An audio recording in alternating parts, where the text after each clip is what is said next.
Thank you. Let's move on to roll call. We'll call roll. Commissioner Sydow. Here. Commissioner Gilmore. Here. Commissioner Walter Mangus. Yep. Commissioner Gillum. Here. Chair Martin. Here.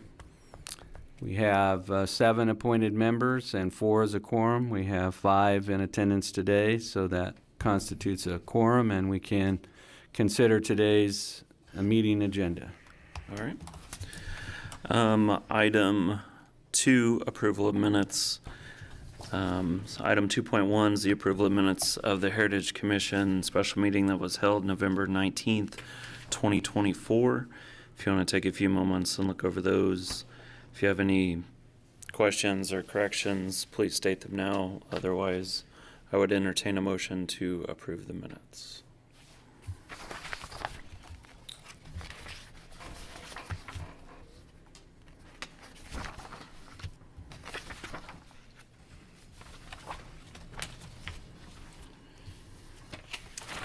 I move we approve the minutes of the November 19th, 2024 meeting. All right, I have a motion. Do I have a second? Second. All right, motion and second to approve the minutes as presented from the November 19th, 2024 meeting. All those in favor say aye. Aye. Aye. Any opposed? All right. Motion carries. Moving on to new business, item 3.1 is application HC 25-1. Yeah, the intro for that item is a long description, but we received, which you have in your packet, a letter from the State Historic Preservation Office, and they are requesting local comments on the potential eligibility of the former Dunbar Elementary School for listing on the National Register of Historic Places and the Register of Historic Kansas Places. And so, as noted, we are a certified local government under the State Historic Preservation Office, and so these items are referred to our local Historic Preservation Commission to have you provide local input on the merits of adding this property to the register. And so to give you your orientation, this property is located on the north side of East Elm Street on the block between 2nd Street and Front Street. And it is shown on the screen there in an aerial photo. And the State Historic Sites Review Board is meeting on Saturday, February 1st. And so they're asking that we have the Heritage Commission and City Commission provide input on whether this body thinks that this is a worthy nomination. And so you can tell from the packet, as of 2023, this property is owned by CKF Addiction Treatment Incorporated, and they, as owners, have put together a nomination form which is attached to your packet. And so the property in question is part of the original town of Salina. The structure that's being nominated is a 2.5-story masonry structure that was constructed in 1921 and 1922. The Paul Lawrence Dunbar Elementary School was established in Salina as a segregated school for elementary school age black children within the city of Salina under the separate but equal laws that were in place at the time under the Kansas legislation, and also the United States Supreme Court decision that affirmed separate but equal as being lawful. This building was designed by Oklahoma City architect William T. Schmidt, and just as a point of reference, Mr. Schmidt also designed the Masonic Temple and the Lowell School, and both of those properties are on the National Register of Historic Places. And so After the Brown versus Board of Education of Topeka U.S. Supreme Court decision, the basis for having segregated schools was removed, and students were given a choice to attend in their closest school, and enrollment dropped so that in 1955 the school board decided that they could no longer support this as a separate school, and it was closed and later purchased by St. Francis Boys Home, and St. Francis used it until 2003, and they sold it to CKF Addiction Treatment.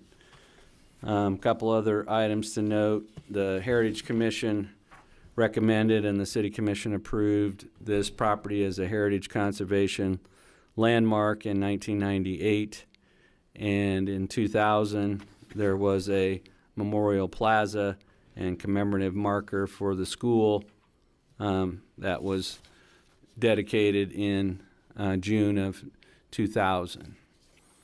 It's not relevant to the nomination, but in addition to this building, there's 4 modular school buildings that were used by St. Francis and are currently used by CKF that were moved on to the property to provide additional space, but there's been no alterations or additions to the building itself. So we received the nomination form from SHPO. They informed us that they would like to have their comments in time for the February 1st Sites Board meeting. And so we have put this together to receive comments from the public and from the Heritage Commission on the merits of this nomination. And so attached is the nomination form that was prepared by the building owner to demonstrate the significance of this historic resource.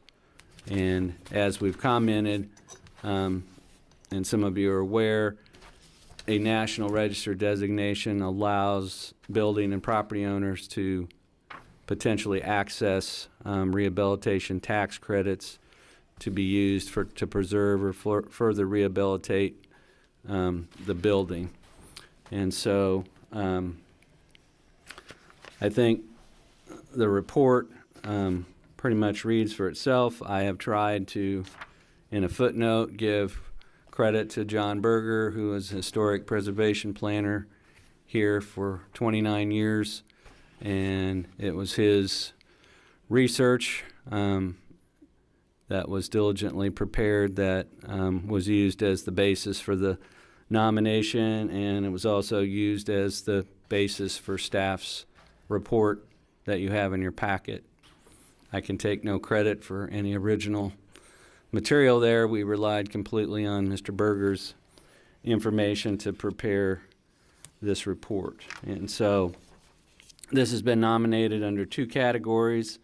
One, under the historical category, that the property is associated with events that have made a significant contribution to the broad patterns of Salina's history. And the second category is that the property embodies distinctive characteristics of a type, period, or method of construction, or represents the work of a master, or possesses high artistic values. And so this building is not as ornate as, say, an Oakdale school or something like that, but it is still was designed by a very prominent architect whose work has been recognized, and even for an average passerby or a non-architect trained planner, if you drive by an Elm, it has the look of a historic school building, and so that appearance is pretty much still intact.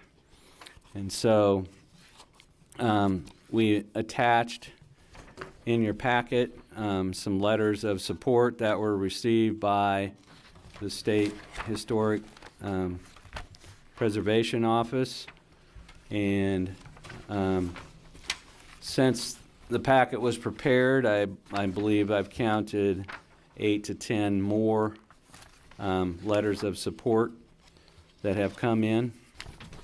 But in our report and review of the nomination, we looked at findings of fact or findings that could support a nomination in this case. And so staff's first finding on page 13 of your report is that the Dunbar School was located at the edge of a historically African-American neighborhood that was at the time referred to as the Bottoms, recognizing that the Smoky Hill River flowed through the city and the cutoff channel was not built yet, so this was associated with being close to the Smoky Hill River, and the location is closely intertwined with the history of Salina and its physical and social development. The school building is associated with an educational institution and events that have made a significant contribution to the broad patterns of Salina's historical development. We feel like the school embodies distinctive characteristics of a type, period, or method of construction, which is referred to in the nomination as the city-graded school architectural style. And this building remains in its historic location, and it retains much of its original masonry exterior and some historical finishes. And it has retained its historic association with education in Salina and retains its appearance as a historic school building due to its design and architectural character. And I think the other thing that contributes to its historic association with education is the close ties of the Dunbar School Alumni Association with the building and the site. And so, again, it's a very, I think, informative from a historical standpoint report about the history of how this school came about and what the intent was to make it a first-class educational facility on par with any other in Salina in terms of the physical plant, and the architect selected to design it. And so staff, if you concur with the findings in the nomination form, you could recommend to the City Commission that the former Dunbar School meets the applicable criteria for eligibility for listing of the property on the Kansas Register and the National Register of Historic Places. So we don't have anybody physically present. I don't have a head count. Dustin, how many people do we have on via Zoom?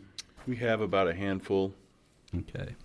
So I guess what I would do, we've just attached for your information what some of the implications are for what happens when you become a National Register property, and there's a process that city staff set up for how these applications would be handled, and so we've tried to get the word out as best we could, and also sent notice of this nomination out to owners of property within 200 feet.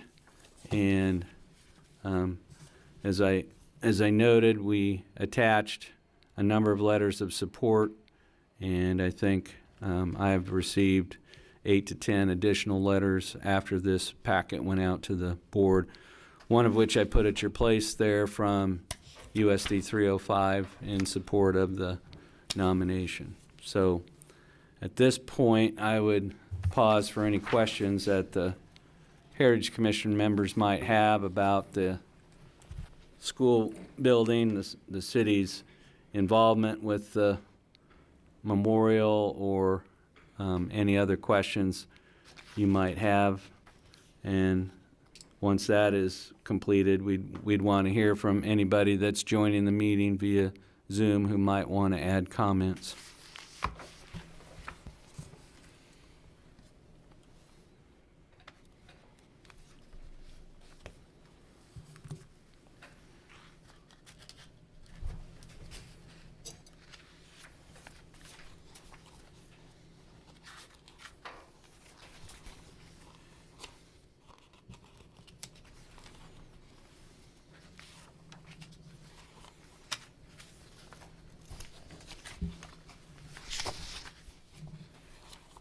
All right. Does anybody have any questions or? I think the report that you guys have provided is pretty detailed, so thank you. Yeah, I think there's a lot of detail there, and it made pretty compelling history in terms of just having an understanding of the context in which the school was built and operated. And so, again, credit to Mr. Berger for putting that, helping to put all that together, not only for the city, but also helps many of the graduates of the school have a better understanding of the school itself. So if there are no comments or from the commission or further questions, then I would suggest we open it up for public comment.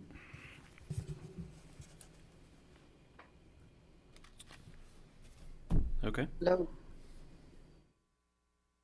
Hi, my name is Kara Fisk. I am the CEO with CKF Addiction Treatment here in town, and truly appreciate the opportunity to be here today and for this consideration. I have also have with me via Zoom is Kirk Holt, the president of the Alumni Association for Dunbar, as well as Dr. Jennifer Gordon, who serves on the Alumni Association and, in my opinion, is a historian on this wonderful building. And I've heard her speak now once and will soon again on this building. But we do have a bold vision for the future of the Dunbar building. I'm serving a lot of our fellow citizens in our community for substance use disorder, and I can speak more to that if I need to, but I think today really is on what we want to do and accomplish here today. So again, thank you, and I believe that the packet is also well put together, and we've done a lot of work with that history as well, and I'm hoping that we can get this done today. So I just would notice that Kirk and Dr. Gordon are here, if they would care to speak. Yeah, hi, Kara. Thank you for that. Thank you, members of the board, for allowing us this opportunity to say just a few words in support of what you guys are setting out to do as far as providing commentary back to the State Historical Society regarding the Dunbar School. I'm the 12th president of the Dunbar School Alumni Association. I'm the first president that was not an alumni. My mom was an alumni. Jennifer's mom was an alumni. But as you can imagine how history goes, there will be a time where we would like to see the legacy continue far beyond the last living alumni or staff member of that historical place. There's just a couple items that I wanted to touch upon. The historical significance isn't merely the fact that it represents the city's grappling with the issue of the national issue of segregation. It's something that was part of the era of its time that just about every community had to grapple with during that era.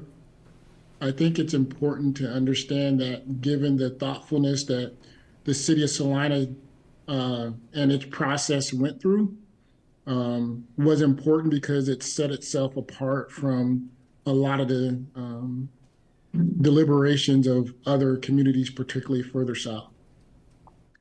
The infusion of educated Black folks as leaders of the community, as role models for the young kids that were coming through, definitely had an impact on the community. The first principal was Powers G. Porter. who was educated as one of the first Blacks um, to graduate from Kansas Western University.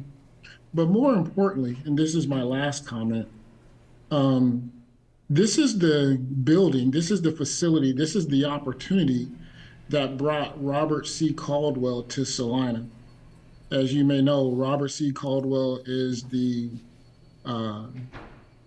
subject of the Robert C. Caldwell Plaza and all of his contributions to the city as a whole.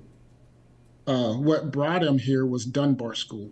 It was his first opportunity out of college in 1939 as a teacher.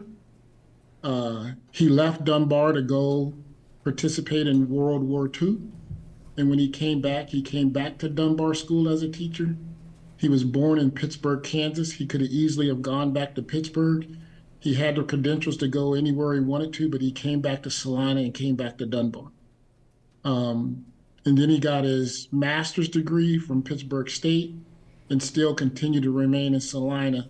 And Robert Caldwell's history as far as mayor, city councilman, state representatives, as far as many other positions, if you read any article towards the latter part of his life, they use the words like legend, pillar to the community, things of that nature. And all that was possible in Salina to have such a great person in our midst in Salina at the time was the Dunbar School that brought him here. He served as principal as Dunbar as well. And so there is great significance, even well beyond the packet, or if you look closely enough in the packet and the letters, you'll find additional information that shows that Dunbar deserves its rightful place in Salina's community as a historical landmark.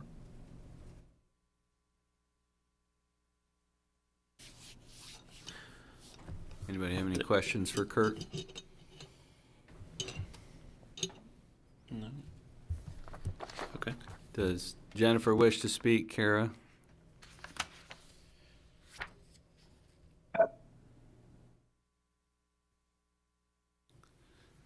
She's muted.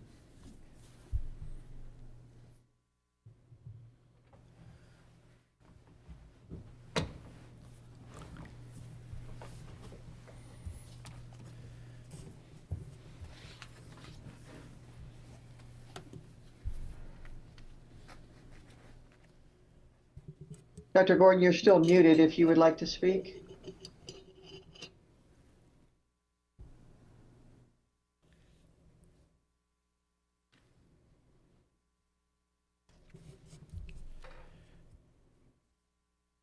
I think we lost her. We'll see if she rejoins, but I don't see anybody further here from the public. Do you have aware of anybody else, Kara, that might want to speak to this matter? No, I could find lots of people if you want me to, sir. No, But we have. I believe that we've made our case. Yeah, we have lots of letters of support. Yeah, and can I just add that Jennifer is one of those that penned one of those letters, and to the extent that the original case used the Dunbar School Alumni Association website that Jennifer administers, that she's had a significant impact on the actual packet that's before you, I would imagine. And so even though she may not speak in words, her words are considered in the packet throughout. I think she's jumping back in the Zoom call here. There she is. Hello, I apologize. I'm driving, and therefore I was having difficulty unmuting my speaker. But I just want to say, from a personal standpoint, as Kurt mentioned, my mother and my older brother attended Dunbar School. My mother was very involved with the Alumni Association, served as president several times in other offices. But it was her dream to have Dunbar School recognized as a state and national historic site. And so for me, it feels like a full circle experience to have grown up and heard all of the stories and been involved with reunions and community work that the Alumni Association were engaged in. And so this opportunity to me is a lifelong dream of my mother, who attended Dunbar approximately 1925, 1926. So I thank the commissioners for taking this time to look over the documentation that was presented, and then to make a decision, we hope, in support of this opportunity from the State and National Historic Committee. So thank you so much. Thank you, Jennifer. We'll let her get back to driving, so. I mean,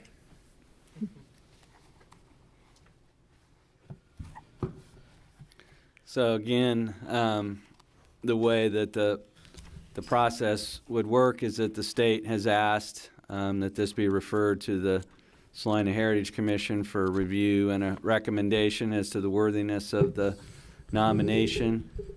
We would take your recommendation to the City Commission. If it's favorable, a resolution of support from the City Commission, then that would be sent up to the State Historic Sites Review Board when they meet on February 1st to show that there is local support for this being added to the state and national register. So your options would be to, we hope not to postpone consideration, but to find that this property is worthy of being listed and make that recommendation to the City Commission, or you could postpone consideration and continue the hearing, or you could determine that the findings in support of a nomination cannot be made because this property doesn't meet the applicable criteria. And so our recommendation is that you find that this meets the applicable criteria for listing on the state and national register. Again, your options we've identified are on page 14 of your lengthy staff report. All right. Thank you, everyone. I would open it up for discussion or a motion.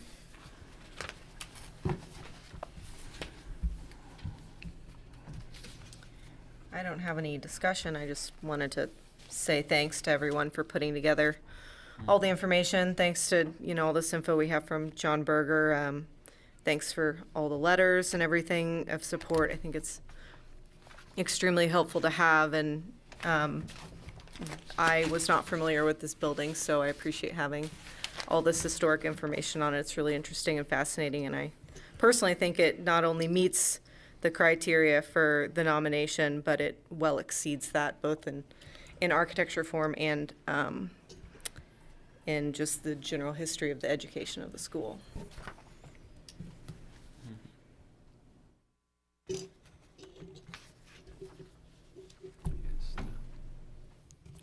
say the breadth and the depth of the support for this nomination probably exceeds anything that we've had recently. So. Mm-hmm.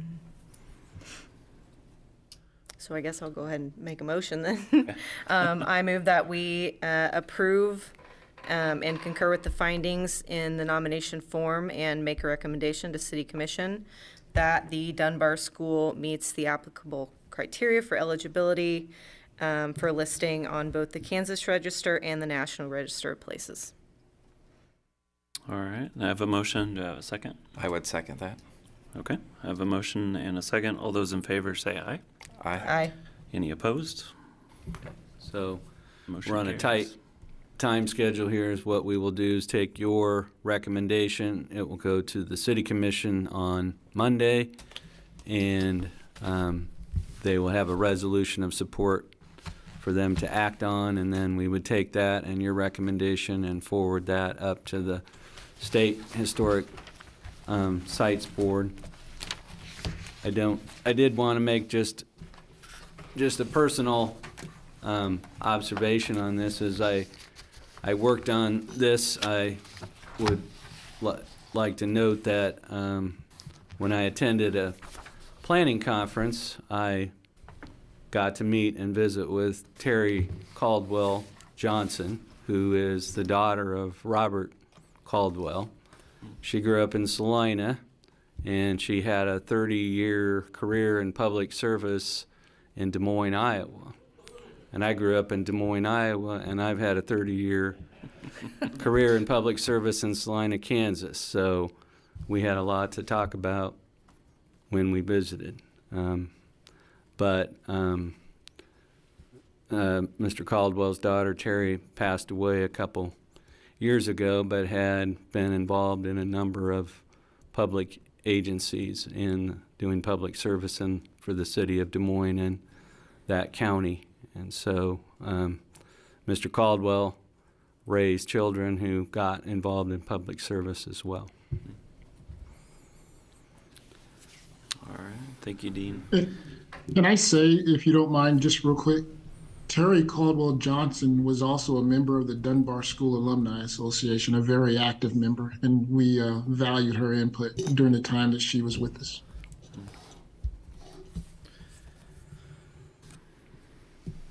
All right.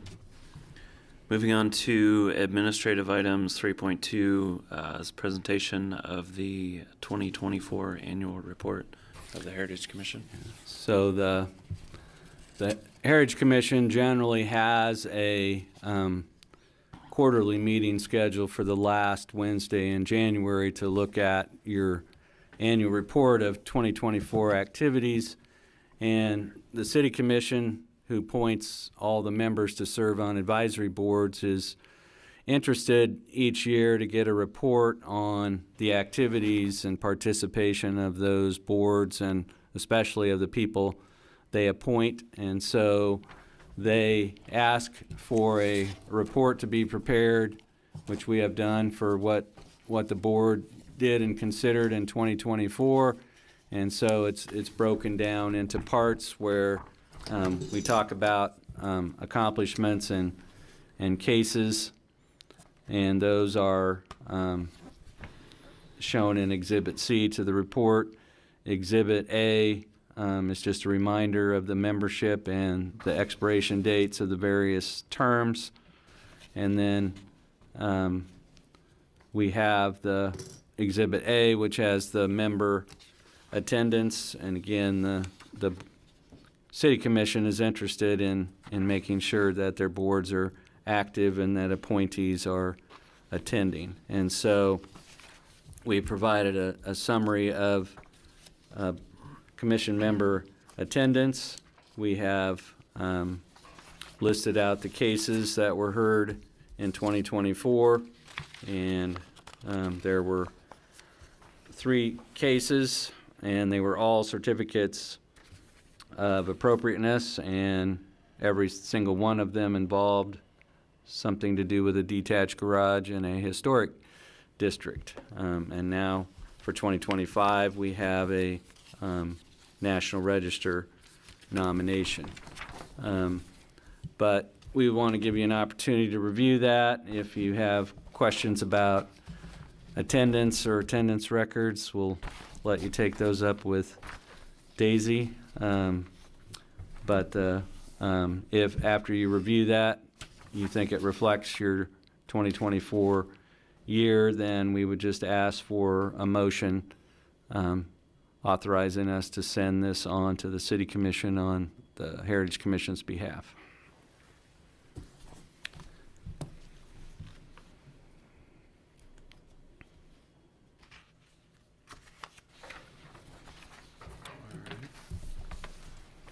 Anybody have any comments, questions? All right. I'd entertain a motion to approve the minutes. I would move that we accept the report and pass it on to the City Commission. All right. I have a motion. Do I have a second? Second. I have a motion and a second. All those in favor say aye. Aye. Any opposed? Motion carries. So we will pass that along to the City Commission as your report. All right. Item 4, is Is there any unfinished or other business to discuss? The only unfinished business I would note, if you looked at the minutes from your November meeting, we had a a four-part application for the property at the corner of Santa Fe and Crawford. And I was in contact with Mr. Geiger ahead of today's meeting, and he indicated that he is still working on the final details, materials, and design for his proposed fence along Crawford. And so you authorized approval of those other three work items, but sometime when he feels he's ready and has his materials list and design and layout, we'll contact you for a meeting and bring that back for your review. But I think with the weather the way it is, he'll probably be waiting a little farther into spring before he thinks about that. But I said that we were having a meeting, and if he was ready, we would bring it back, and he indicated he's not quite ready, so he's still working on it. And so I just wanted to report that back. All right. Item 5, Dustin, is there anybody from the public on today? We do not have anyone from the public in the room or on Zoom. Okay. So if there's no further discussion, I would entertain a motion to adjourn. I move we adjourn. All right. Do you have a second? Second. Second. All those in favor say aye. Aye. Aye. All right. Motion carries. Thank you,